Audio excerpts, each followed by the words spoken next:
Breaking news dead బాడీల parcel కేసులో సంచలన విషయాలు వెలుగులోకి వస్తున్నాయి. ఉమ్మడి పశ్చిమ గోదావరి జిల్లాలో డెడ్ బాడీల పార్సెల్ కేసు పెద్ద ఎత్తున సంచలనంగా మారింది. పెద్ద ఎత్తున జిల్లా వ్యాప్తంగా రాష్ట్ర వ్యాప్తంగా ఈ వార్త సంచలనంగా మారిన నేపథ్యంలో పోలీసులు చాలా ప్రెస్టీజియస్గా తీసుకుని ఎంక్వైరీ చేస్తే అసలు నిందితుల వివరాలు బయటకు వచ్చాయి. అసలు నిందితులను పట్టుకుని విచారిస్తూ ఉంటే ఇంకా సంచలన విషయాలు బయటకు వస్తున్నాయి.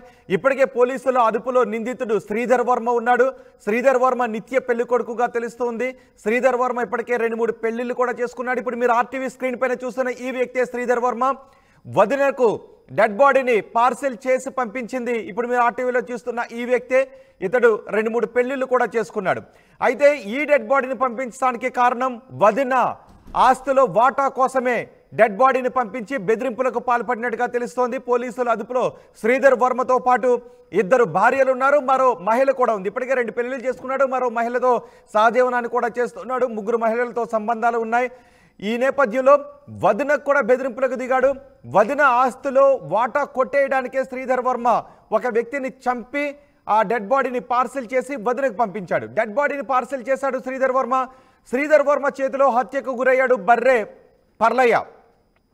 పర్లయ్య డెడ్ బాడీని పార్సిల్గా ఎందుకు పంపించాడు అనే విషయంలో కూడా పోలీసులు ఆరా తీస్తున్నారు. పర్లయ్యను ఎందుకు చంపాడు, పర్లయ్య బాడీని వదినకు ఎందుకు పంపించాడు అనే విషయంపై కూడా ఆరా తీస్తున్నారు పోలీసులు. శ్రీధర్ ఇంట్లో మరో ఖాళీ చెక్కపెట్టెను కూడా గుర్తించారు పోలీసులు. అంటే ఇంకెవరినో కూడా చంపి ఆ వ్యక్తిని కూడా ఆ చెక్కపెట్టెలో పార్సిల్ చేసి వదినకు పంపించాలనుకున్నాడా, ఆ రెండో వ్యక్తి ఎవరిని చంపాలనుకున్నాడు, వదినను చంపాలనుకున్నాడా, ఇంకెవరైనా చంపి వదినకు పార్సిల్ చేయాలనుకున్నాడనే విషయంపై కూడా పోలీసులు ఆరా తీస్తున్నారు. బహుశా ఇలాంటివి మనకి కొన్ని సినిమాల్లోనే కనిపిస్తుంటుంటాయి.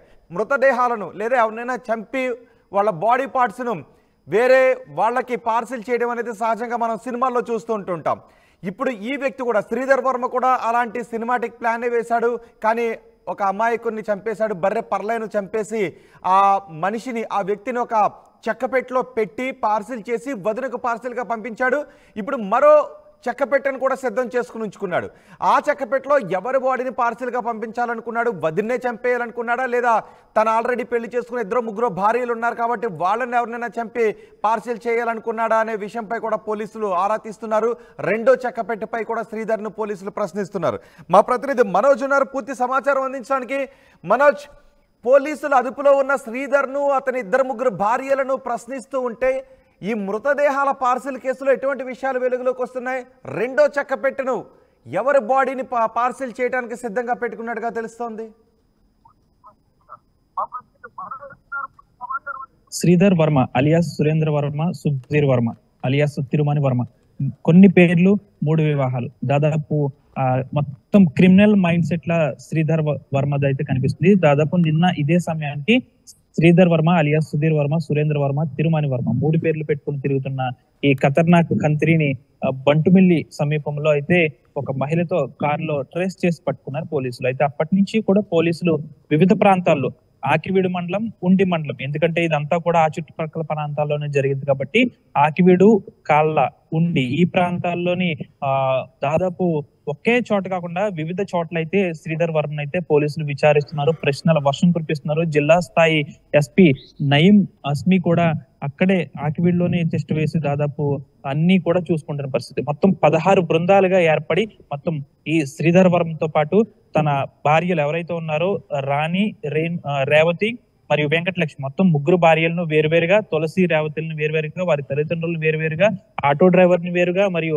శ్రీధర్ వర్మ బంధువులను కూడా వేరువేరుగా మొత్తం ఆకివీడు పరిసర ప్రాంతాల్లోనే అత్యంత రహస్య ప్రాంతాల్లో వీరందరినీ కూడా 16 బృందాలుగా కూడా పోలీసులు విచారిస్తున్నారు. ఎందుకంటే ఇది మొత్తం కూడా 3 నుంచి 4 యాంగిల్స్ లో చూసే కోణం కాబట్టి దాదాపు అంతమంది బృందంగా ఏర్పడి కూడా ఈ విచారణ అనేది కొనసాగిస్తున్నారు. అంతేకాకుండా శ్రీధర్ వర్మతో సీన్ రీకన్స్ట్రక్షన్ చేసే పనిలో కూడా పోలీసులు పడ్డారు. పూర్తిగా కూడా శ్రీధర్ వర్మ ఎవరైతే ఉన్నారో తను 3 పెళ్లిళ్ళు చేసుకున్నాడు. అంటే 3 పెళ్లిళ్ళు కూడా ఒకరికి తెలిసి ఒకరిని చేసుకున్నాడా, లేదంటే ఇలా మోసం చేయడానికే చేసుకున్నాడా అనేది అయితే తెలియాల్సింది. అంతేకాకుండా తనకు సంబంధించిన ఎటువంటి ప్రూఫ్స్ కూడా ఇంట్లో లేవు. అసలు కనీసం అతని ఆధార్ కార్డు లేదు, ఓటర్ ఐడి లేదు, కనీసం ఎక్కడ కూడా తనకు సంబంధించిన ఇన్ఫర్మేషన్ ఒక్క కార్డు కూడా ఏది లేకుండా చేసుకున్నాడు. అంతేకాకుండా శ్రీధర్ వర్మ ఏం చేస్తాడో ఇప్పటికి కూడా ఎవరికి తెలియదు.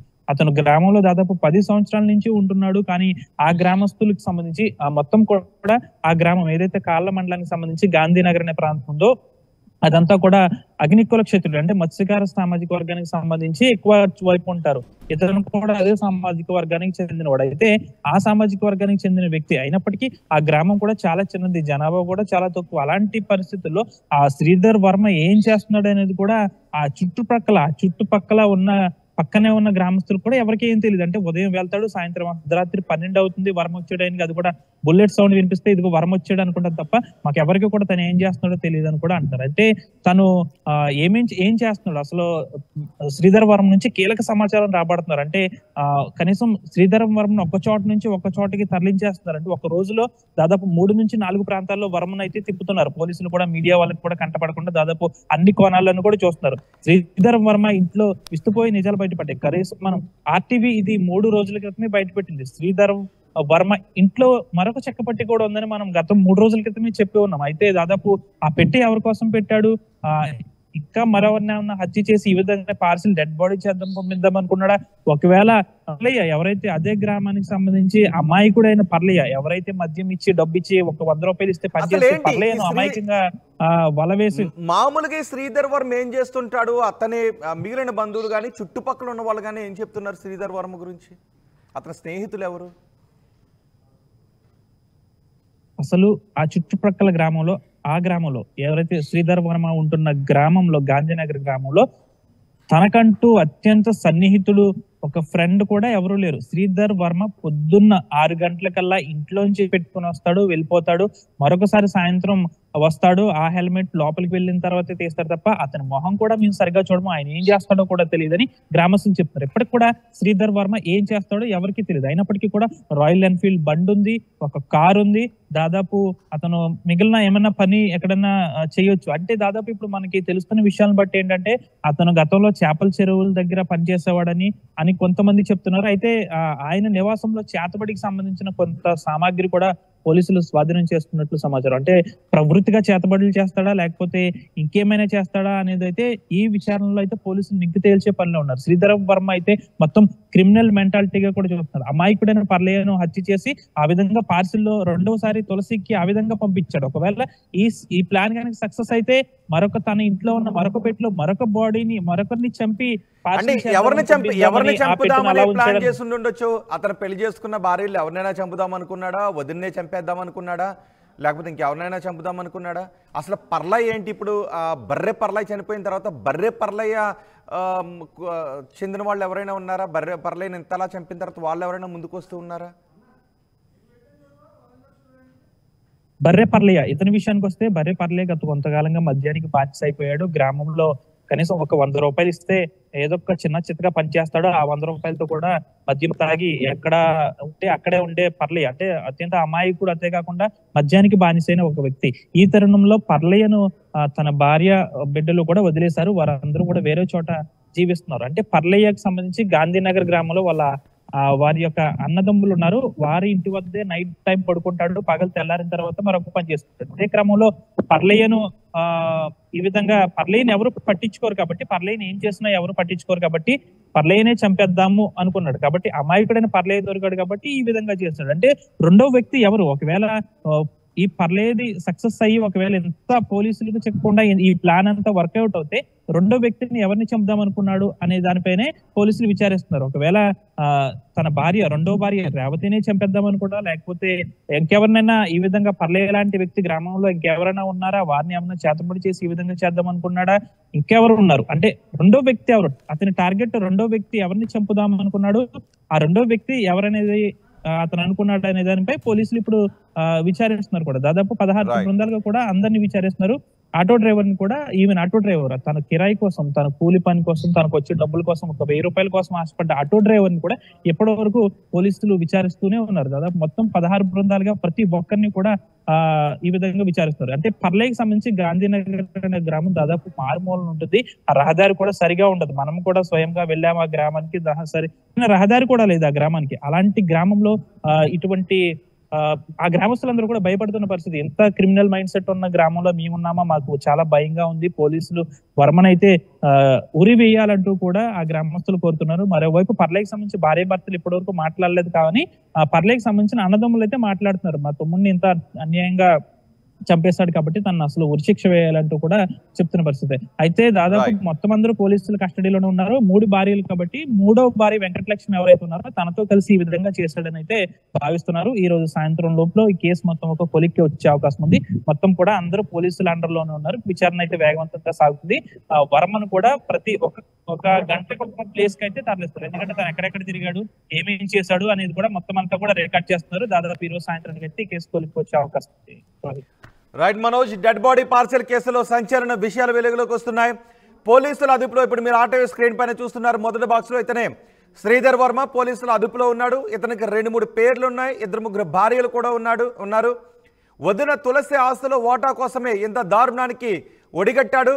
డెడ్ బాడీని పార్సెల్ చేశాడు శ్రీధర్ వర్మ. నిజానికి డెడ్ బాడీ పార్సెల్ వదిన తులసి ఇంటికి వచ్చినప్పుడు అంతా కూడా భయభ్రాంతులకు గురయ్యారు. ఎవరు ఈ డెడ్ బాడీని పంపించింది అనే విషయంపై ఒకసారిగా భయభ్రాంతులకు గురయ్యారు, ఆందోళన వ్యక్తం చేశారు. ఒక ఆటోలో ఒక డెడ్ బాడీని పంపించాడు.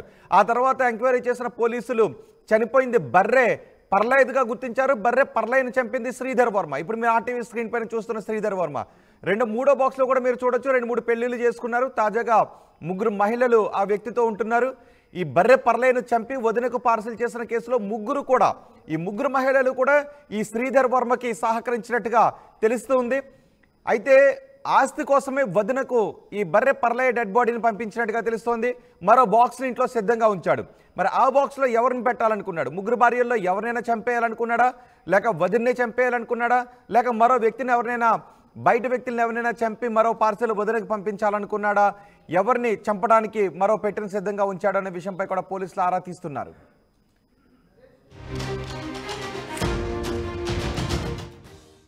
ఈ నెల 25న గోకవరం సీఎండీ ప్రాంగణంలో భారీ బహిరంగ సభ నిర్వహించి భారతీయ జనతా పార్టీలో చేరుతున్న విశ్వ హిందూ ధర్మ పరిరక్షణ రామసేన అధ్యక్షులు శ్రీ కంబాల శ్రీనివాసరావు గారికి శుభాకాంక్షలు. మీ రామసేన సభ్యులు.